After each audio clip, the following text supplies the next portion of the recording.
Bill and Gloria Gaither, I wrote that. And yeah, I suspect when they wrote it, they did not expect it to be done in a church in Connecticut above the Ford dealership, a Unity church. A minister who's a capital G.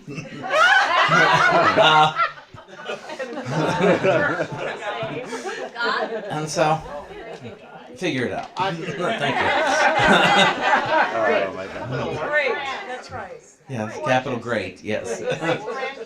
Yeah, thank great, grand, and gorgeous. Whoa. I have been enjoying the Gaithers' music lately. It is more traditional Christian, and I don't care. I'm not more traditional Christian, and I'm not here to put them down. How could I? I don't understand them, and because I hear limitations in traditional Christianity, more in fundamentalist Christianity, there are good people and bad people, and we can't afford to have good people and bad people. We just can't afford it because the problem is eventually I'm going to be one of the bad people. Because if I'm walking around, oh, you're good, you're bad, you're good, you're bad, you're good, you're bad. Eventually, I'm going to run out of everybody else.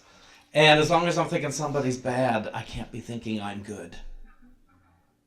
It's not possible to imagine that I am good in God as long as I am not seeing people in their God potentiality. When I'm merely judging by behavior. I've spent so much time judging that beautiful man in the mirror as bad, as somehow flawed, as somehow defective, that there's a part of me that isn't worthy of the whole kingdom. And the only part of me that's not yet worthy is my judgments about others. That I think some deserve it and some don't. Because I'm basing that on personality, and I'm basing that on behavior, and I'm basing that on fear that I'm insisting on holding on to. And that's the wonderful Jesus Christ example. And I honestly can't tell you that Jesus existed. I cannot tell you that. But what I can tell you is the myth is true, and the myth is very accurate. The myth and what he is attributed as having taught. I think the historical part in the Bible is off a bit, and some of it's made up and to make a better story, and other parts of it is made up to blend in with the pagan religion. And so you have to take that into consideration. But if you look at the teachings attributed to him, they're right on the money. Because no one gets punished in the Jesus Christ teachings. There is no hell in the Jesus Christ teachings. There is missing the mark.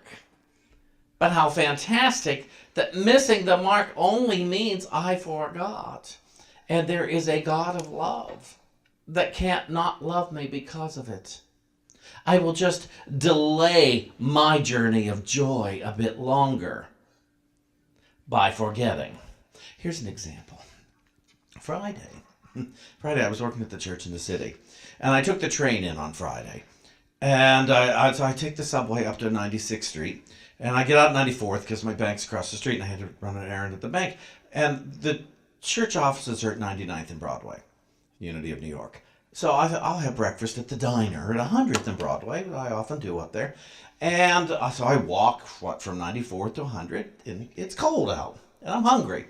So I get up there, and it's closed because they are filming a TV show there. Well, that went against my plans. And they said, but you're welcome to go to our other restaurant at 95th and Broadway. Well, I walked to 95th and Broadway with an attitude and an argument in my head. And I walked in, and the receptionist, the host says, how are you today? And I said, not happy. There we go. I'm going to punish somebody. And I sit down, and I see the waitress who's usually at the other place, and she said, how are you today? I said, well, I'm a little put out about this being closed. And she said, well, at least you got extra exercise. And I knew somebody would say that. I knew in advance somebody was going to say that. Oh my. But I'm sitting there, my iced tea comes, and I start to journal. I do my journaling with spirit. And immediately I can see Shawn, you can think differently about this. You have the power, you have the capability. Now, I want to tell you the real irony of all this. The TV show they were filming was God Friended Me.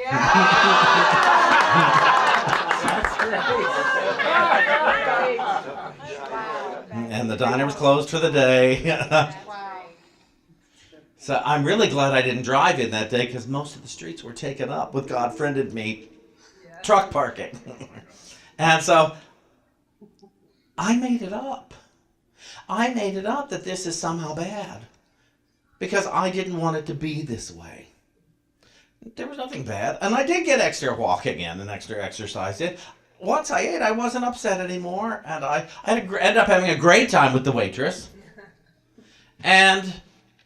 But I saw how silly it was. And in my Saturday chat with Spirit in my journal, thank you. Thank you for any thoughts that came through me as a result of my willing connection with what I call Spirit. It's the still small voice. It's the divine voice within me that always guides me to places. Now, yesterday I heard something fascinating to me. And it was at a 12-step meeting. And the person leading said, I thought about having a drink, but I realized I don't do that anymore. And I thought, yes. So you got to think of something else to do. If you don't do things to hurt yourself anymore, just because you have the idea to do it doesn't mean you have to do it. So now you got to think of an alternative. Well, the best way to do that is to have a relationship with Spirit. Today's talk is called Better Eyesight. Not eyesight, but eyesight. And to be able to see yourself as you are. For me to see myself as I am instead of as how I behave or how I want to behave.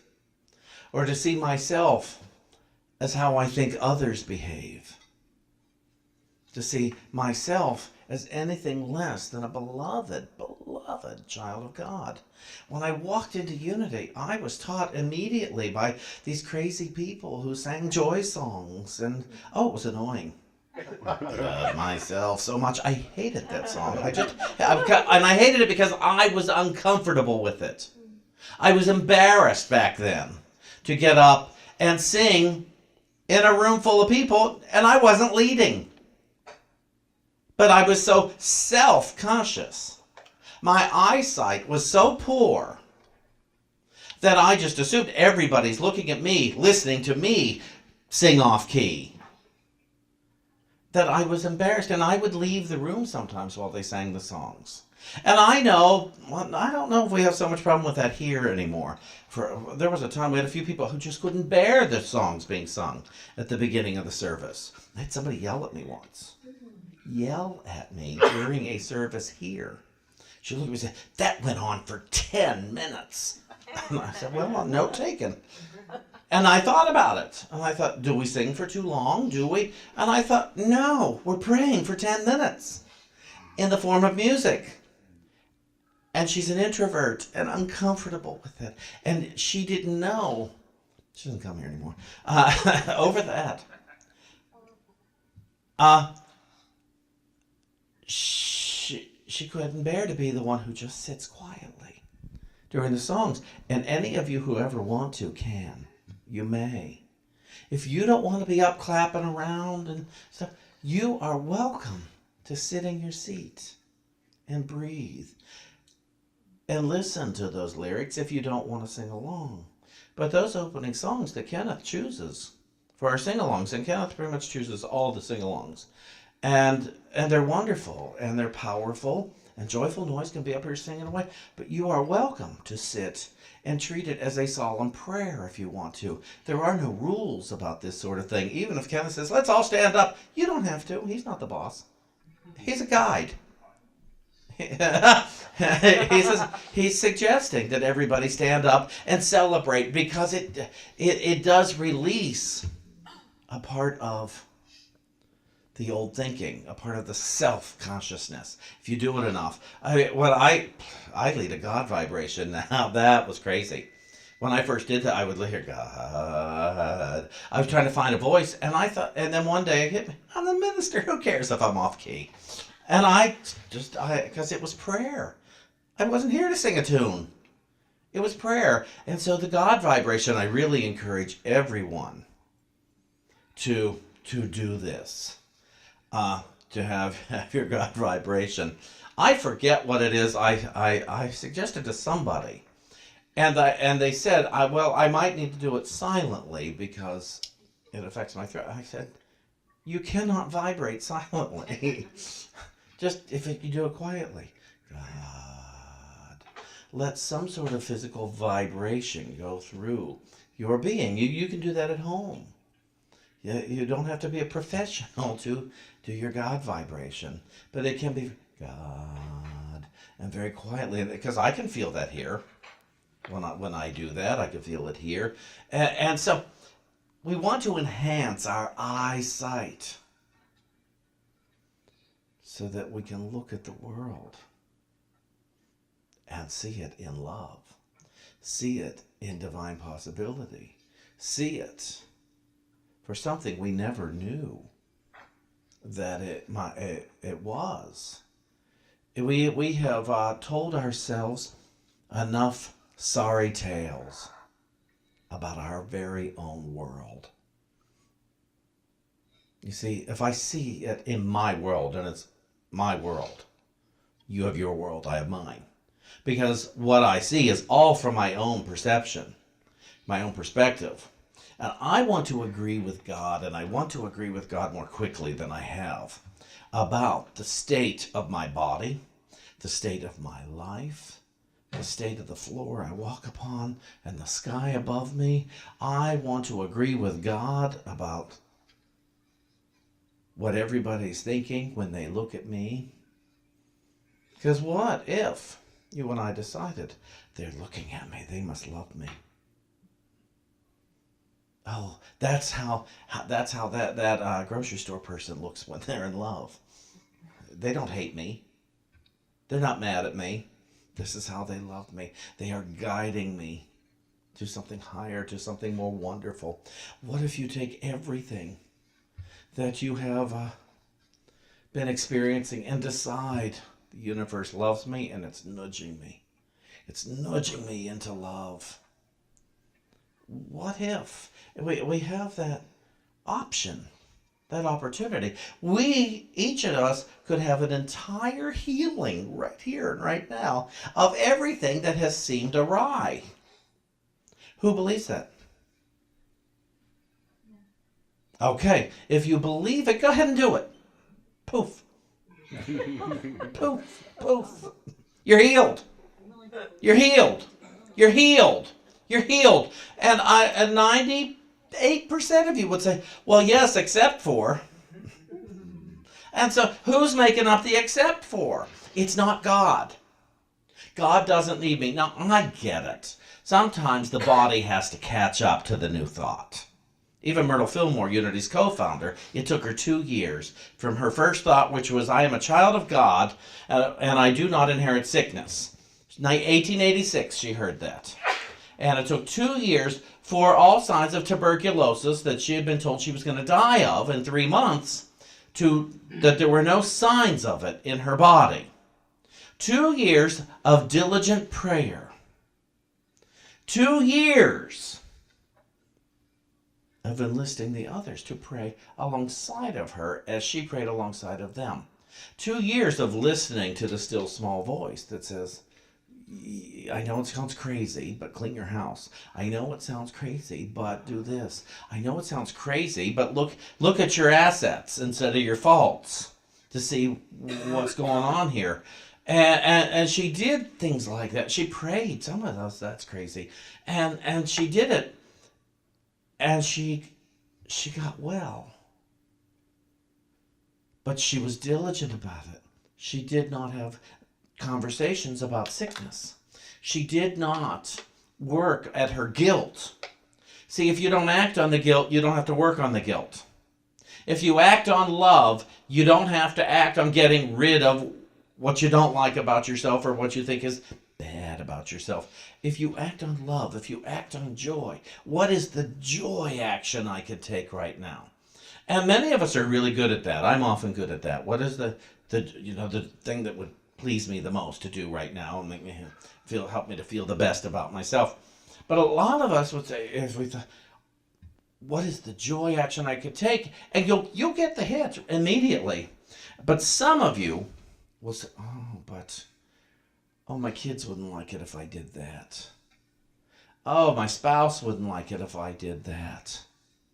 Oh, my mother would be embarrassed if I did that. Oh, I might hurt myself. Oh, it costs too much. Oh, what am I going to do? Oh, but then I'm going to have to give up that thought. But then, how can I live abundantly? Because I can't keep my lack, and I like my lack, and and that's kind of what it comes down to. I like the absence of good, but I want the presence of it. I like to have the option, and I'll get to it. Something I'm coming to understand lately is some of us think we have forever on this planet in these bodies, and so we can afford to be a mess in them in some way or another. And others of us know that life in these bodies is very short, and we need to get off the stick for forgiveness, for love, for joy, for fun. And think, which one are you? You don't have to tell me. Which one are you? Are you planning for long-term illness? Then you think you have forever. If you are planning for a good time, if you are planning to love God as best as you can every day, if you are planning to love yourself as best you can every day, if you are seeking how you could love your neighbor as best you can every day, you probably know that life is not eternal in this body. And that doesn't mean it's going to end tomorrow, but you can't really afford the luxury of long-term care, the luxury of poverty, the luxury of long-term resentment.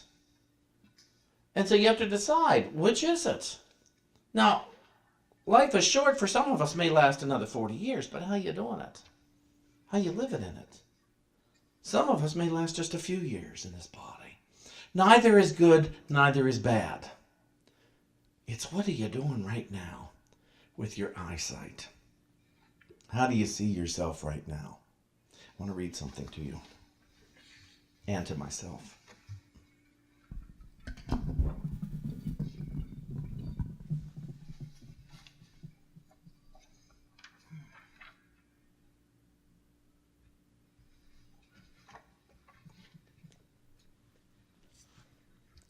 So Holy Spirit, in the book of Acts, chapter 18, in the Holy Spirit's interpretation of the New Testament, it's one of my favorite books, those of you who have not met me before.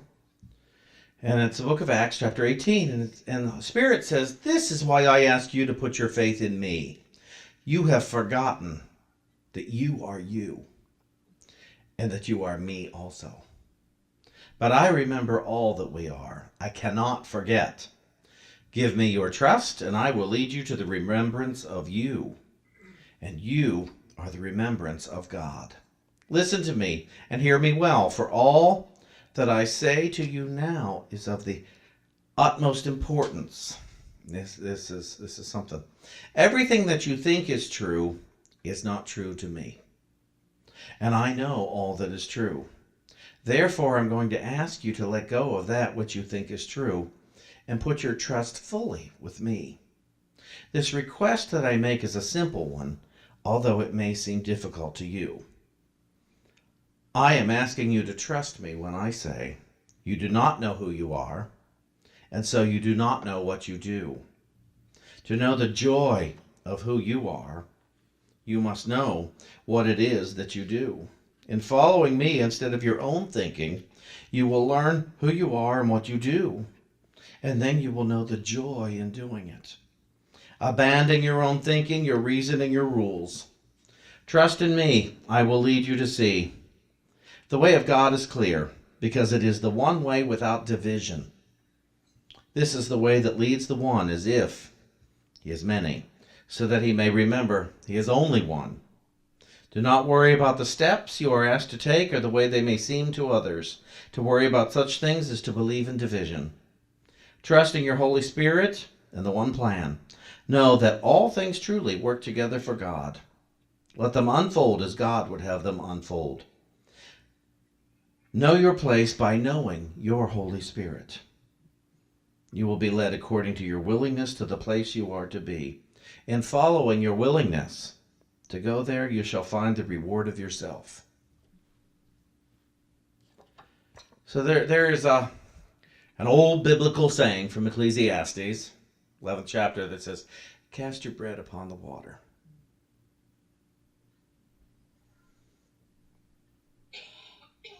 Take your good and spread it around. What's good about you now? What's good about your life? What's good about your neighbor? Cast that good and see it come back. Cast your good upon the water. And give your cares and your worries over to the highest voice within you. Not to get the highest voice to agree with you with what's wrong, but so that Spirit may take it and throw into the nothingness. That your highest voice would tell you the truth about what you're thinking in love. That the highest voice within you would remind you of who and what you are. As you cast your good out before you, to be spread around. And what is your good? It's your faith in the love of God. It is your faith that the love that God is the love that you are. It is your faith that there is so much more to life and the living of it than you have imagined. It is your faith that you know perfectly well the things you have been worrying about has a very simple spiritual solution. And I don't know what that simple spiritual solution is for anything that you are worried about. I might, if you came to me privately and asked me, it might come through me to tell you. But right here, right now, I know that Spirit within you knows the truth of all that we fret about, knows the truth of our body, knows the truth of our relationships, knows the truth of our money, and knows the truth of every single thing we think, knows the truth of all our perceptions. Hand your thoughts over to that voice within you. Trust it. It doesn't mean you will be rendered without any thoughts. It doesn't mean you will be alone as an empty shell with nothing to think. We will fight to have our old thoughts back so quickly, and we have to give them over again. When we want to look at the paper, listen to the news, look at each other, and tell ourselves what's wrong with our world. Say, you know what? I'm going to give this to Spirit. Not to tell Spirit what is wrong with the world, but because I don't need this thought anymore if I want to live in the good I am promised. And every one of us walked up these steps today because we knew we were promised good. We were promised something better in our thinking if we walked up these steps. So every single one of us did it today. We didn't come here because we had nothing better to do. We came here because this is the best thing to do for us. We were all divinely inspired today to say, I'm going to Unity. Some of us, I don't know why, but I'm called. Others of us come here out of habit because we know it is our part of our makeup. Unity on Sunday, it's the best thing for me. But others get that voice. A couple of you fools stayed home.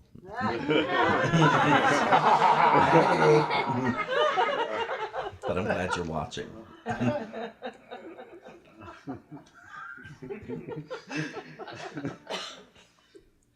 I say that in love and only a Christ-like way.